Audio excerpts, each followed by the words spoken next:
ശ്രീ പിണറായി വിജയൻ തൻ്റെ കഴിഞ്ഞ 10 വർഷത്തെ ഭരണ നേട്ടങ്ങൾ അക്കമിട്ട് നിരത്തിക്കൊണ്ട് ഏറ്റവും ഒടുവിൽ പ്രോഗ്രസ് കാർഡ് പുറത്തിറക്കിയതിലെ പച്ച നുണകൾ വെളിപ്പെടുത്തിക്കൊണ്ട് AICCയുടെ ജനറൽ സെക്രട്ടറിയായ കേരളത്തിലെ ആലപ്പുഴ പാർലമെൻറ്റ് നിയോജകത്തിലെ MP കൂടിയായിട്ടുള്ള ശ്രീമാൻ KC വേണുഗോപാൽ 10 ചോദ്യങ്ങൾ മുഖ്യമന്ത്രി പിണറായി വിജയനോട് നേരിട്ട് ചോദിച്ചിരിക്കുകയാണ്. വളരെ കാതലായിട്ടുള്ള വിഷയങ്ങളെ സ്പർശിക്കുന്ന കുറിക്കുകൊള്ളുന്ന ചോദ്യങ്ങളാണ് ശ്രീ KC വേണുഗോപാൽ മുഖ്യമന്ത്രി പിണറായി വിജയനോട് നേരിട്ട് ചോദിച്ചിരിക്കുന്നത്. അതിൽ പ്രധാനമായി അദ്ദേഹം ഉന്നയിച്ചിരിക്കുന്ന വിഷയങ്ങൾ, ഒന്ന്, കഴിഞ്ഞ പല വട്ടങ്ങളിലായി ശ്രീ പിണറായി വിജയൻ കേന്ദ്രത്തിലെ ആഭ്യന്തരമന്ത്രിയായ ശ്രീ അമിത്ഷാ, ധനകാര്യമന്ത്രിയായ നിർമ്മല സീതാരാമൻ, അതുപോലെ ഗതാഗത വകുപ്പിൻ്റെ ഉപരിതല ഗതാഗത വകുപ്പിൻ്റെ ചുമതല വഹിക്കുന്ന JP നഡ്ഡ തുടങ്ങിയ മന്ത്രിമാരുമായി കേരള ഹൗസിലും അല്ലാതെ ഡൽഹിയിലുമൊക്കെ നടത്തിയ കൂടിക്കാഴ്ചകൾ എന്തിൻ്റെ പേരിലായിരുന്നുവെന്ന് വ്യക്തമാക്കാമോ എന്നുള്ളതാണ് അതിനകത്തെ പ്രധാനപ്പെട്ട ചോദ്യം. അതായത് ഇവിടെ പല വിധത്തിലുള്ള പ്രശ്നങ്ങൾ കേന്ദ്ര ഗവൺമെൻറ്റുമായി നേരിട്ടുകൊണ്ടിരിക്കുന്ന ഒരു ഘട്ടത്തിലാണ് ഇദ്ദേഹം, അതായത് മുഖ്യമന്ത്രി പിണറായി വിജയൻ, പ്രഭാത ഭക്ഷണത്തിനൊക്കെ എന്ന പേരിൽ ശ്രീമതി നിർമ്മല സീതാരാമനുമായി കേരള ഹൗസിൽ ചില കൂടിക്കാഴ്ചകൾ ഉദ്യോഗസ്ഥന്മാരെയൊക്കെ മാറ്റി നിർത്തിക്കൊണ്ട് നടത്തിയത് എന്നുള്ളതിൽ കടുത്ത ദുരൂഹതയുണ്ട്. ആ ദുരൂഹത അടിയന്തരമായി വെളിപ്പെടുത്താൻ തയ്യാറുണ്ടോ എന്നതാണ് ബഹുമാനപ്പെട്ട KC വേണുഗോപാൽ ചോദിക്കുന്ന ഒരു ചോദ്യം. രണ്ടാമത്തെ ഒരു പ്രധാനപ്പെട്ട വിഷയം അദ്ദേഹം ഉന്നയിക്കുന്നത്, PM ശ്രീ പദ്ധതിയിൽ കൂടെയുള്ള CPI മന്ത്രിമാരെ പോലും ഇരുട്ടിൽ നിർത്തിക്കൊണ്ട് അതീവ രഹസ്യമായി ഒരു ഉടമ്പടി ഉണ്ടാക്കി അതിൽ ഒപ്പിട്ടതിൻ്റെ കാരണം വ്യക്തമാക്കാൻ കഴിയുമോ എന്നാണ് അദ്ദേഹം ചോദിക്കുന്ന മറ്റൊരു ചോദ്യം. അതിനേക്കാൾ വളരെ ഗുരുതരം എന്ന് തന്നെ കരുതാവുന്ന പ്രധാനപ്പെട്ട ഒരു ചോദ്യമാണ് കേരളം വളരെ വർഷങ്ങളായി പരക്കെ ചർച്ച ചെയ്തുകൊണ്ടിരിക്കുന്ന ലാവ്ലിൻ കേസ് സംബന്ധിച്ചുള്ള അതിൻ്റെ വിചാരണ. ശ്രീ KC വേണുഗോപാൽ ചോദിക്കുന്നത്, 40 വട്ടമാണ് ഈ ലാവ്ലിൻ കേസ് ബഹുമാനപ്പെട്ട സുപ്രീം കോടതിയിൽ മാറ്റിവെച്ചത്.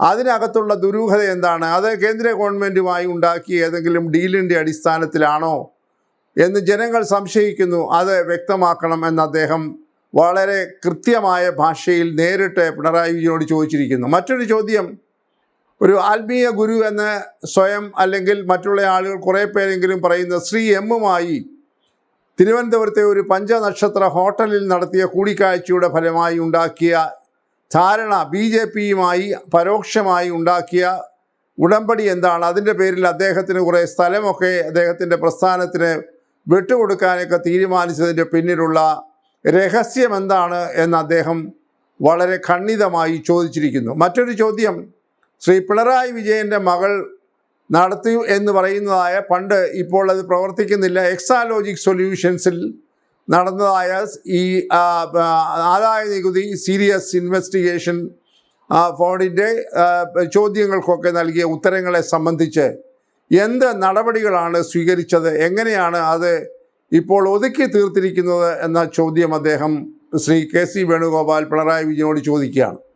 അതുപോലെ തന്നെ അദ്ദേഹം ചോദിക്കുന്നതായിട്ടുള്ള മറ്റൊരു പ്രധാനപ്പെട്ട ചോദ്യം, ലേബർ കോഡിൽ ഉണ്ടാക്കിയതായ ഭേദഗതികൾ, അതിനനുസരിച്ചുള്ള ഉത്തരവുകളൊക്കെ കേരളത്തിലെ മന്ത്രിസഭയിലുള്ള സഹപ്രവർത്തകരോട് പോലും പറയാതെ അത് സംബന്ധിച്ച് ചില ഉത്തരവുകളും മറ്റുമൊക്കെ ഉണ്ടാക്കിയത്, അതായത് തൊഴിൽ വകുപ്പിൻ്റെ ചുമതലയുള്ള ശ്രീ V ശിവൻകുട്ടിയുമായി ചേർന്നുകൊണ്ട് അതീവ രഹസ്യമായി ഉദ്യോഗസ്ഥന്മാരെ പോലും അറിയിക്കാതെ നടത്തിയതായ ചില ധാരണകൾ, ലേബർ കോഡ് സംബന്ധിച്ച്, വിവാദപരമായ ലേബർ കോഡ് സംബന്ധിച്ചുള്ള ധാരണകൾ ഉണ്ടാക്കിയതിൻ്റെ പിന്നിലുള്ള രഹസ്യം എന്താണ്, അതിൻ്റെ ഡീൽ എന്താണ് എന്ന് ബഹുമാനപ്പെട്ട KC വേണുഗോപാൽ ചോദിച്ചിരിക്കുന്നു.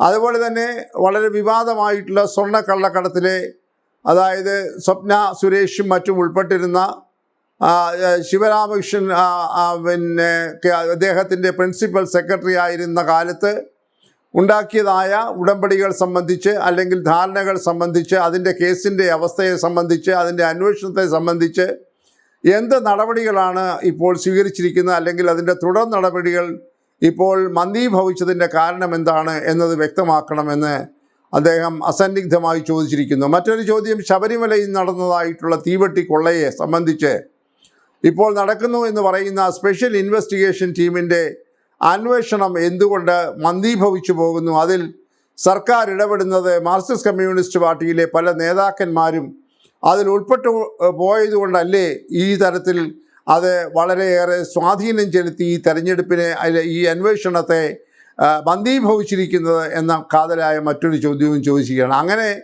1 മുതൽ 10 വരെ അക്കമിട്ട് വളരെ കുറുക്കി കൊള്ളുന്നതായിട്ടുള്ള ചോദ്യങ്ങളാണ് ശ്രീ കെ സി വേണുഗോപാൽ ശ്രീ പിണറായി വിജയനോട് ചോദിച്ചിരിക്കുന്നത്. അതിൻ്റെ പശ്ചാത്തലം നേരത്തെ സൂചിപ്പിച്ചതുപോലെ പിണറായി വിജയൻ തൻ്റെ 10 കൊല്ലത്തെ ഭരണ നേട്ടങ്ങൾ 97% നൽകിയ വാഗ്ദാനങ്ങളൊക്കെ പൂർത്തീകരിച്ചു എന്നൊക്കെ പറഞ്ഞ് പച്ച നുണകൾ കഴിഞ്ഞ 24 മണിക്കൂറിന് മുമ്പ് പൊതുസമൂഹത്തെ തെറ്റിദ്ധരിപ്പിക്കാൻ വേണ്ടി ഇറക്കിയതിൻ്റെ പശ്ചാത്തലത്തിലാണ് ശ്രീ കെ സി വേണുഗോപാൽ ഈ ചോദ്യങ്ങൾ ചോദിച്ചിരിക്കുന്നത്. ഏതായാലും ഉത്തരം മുട്ടുന്ന രീതിയിലേക്കാണ് ഇതുവരെ അത് സംബന്ധിച്ചുള്ള ഒരു വ്യക്തമായ മറുപടി കൊടുക്കാൻ പിണറായി വിജയന് സാധിച്ചിട്ടില്ല. കേരളത്തിലെ 2.72 കോടി ജനങ്ങൾ തെരഞ്ഞെടുപ്പ് പോളിംഗ് ബൂത്തിലേക്ക് പോകാൻ കഷ്ടിച്ചിനി 48 മണിക്കൂറുകൾ മാത്രമേ ഉള്ളൂ.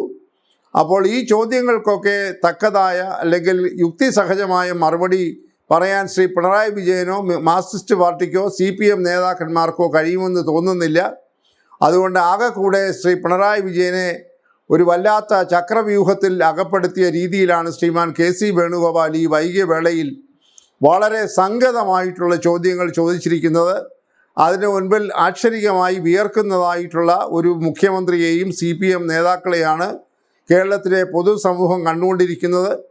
ഏതായാലും പണ്ടേ ദുർബല പിന്നെ ഗർഭിണി എന്ന് പറയുന്ന ഒരു പഴഞ്ചൊല്ല് പോലെ ആകെക്കൂടെ ചക്രവ്യൂഹത്തിൽപ്പെട്ട് ഏടാകുടത്തിൽപ്പെട്ട് നിരവധി പ്രശ്നങ്ങളിൽ ഉഴലുന്നതായ ഇടതുപക്ഷ ജനാധിപത്യ മുന്നണിക്ക് അതിൻ്റെ നേതൃത്വം കൊടുക്കുന്ന ക്യാപ്റ്റൻ്റെ നേരെ കുറുക്കിക്കൊള്ളുന്ന ചോദ്യങ്ങൾ ഇപ്പോൾ ഈ ശ്രീ കെ സി വേണുഗോപാൽ ചോദിച്ചത് ആകെക്കൂടെ അവരുടെ പരിഭ്രമം വർദ്ധിപ്പിച്ചിരിക്കുന്നു. വല്ലാതെ അന്തരാളത്തിലാണ്. ഇതെല്ലാം ഈ വരാൻ പോകുന്ന തെരഞ്ഞെടുപ്പിൽ പോളിംഗ് ബൂത്തിലേക്ക് പൊതുസമൂഹം നടക്കുമ്പോൾ അവരുടെ മനസ്സിൽ തെളിഞ്ഞു വരികയും അതിൻ്റെ പ്രത്യാഘാതങ്ങൾ ഉണ്ടാവുകയും ചെയ്യും എന്ന് തന്നെ വേണം കരുതാൻ.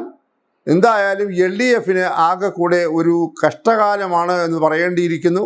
അവരുടെ കാലിൻ്റെ അടിയിലെ മണ്ണ് ഒഴുകിപ്പോയിരിക്കുന്നു. എന്തായാലും ഒരു ശക്തമായ ഭരണവിരുദ്ധ വികാരവും ഈ പച്ച നുണകളോടുള്ള പ്രതികരണവും വോട്ടായി പരിണമിക്കുകയും ഐക്യജനാധിപത്യ മുന്നണി UDF വൻപിച്ച ഭൂരിപക്ഷത്തോടുകൂടി കേരളത്തിൽ 2026 ഒരു സർക്കാർ രൂപീകരിക്കുകയും ചെയ്യും എന്നതിൻ്റെ വളരെ വ്യക്തമായിട്ടുള്ള സൂചനകളാണ് ഇപ്പോൾ ലഭിച്ചുകൊണ്ടിരിക്കുന്നത്.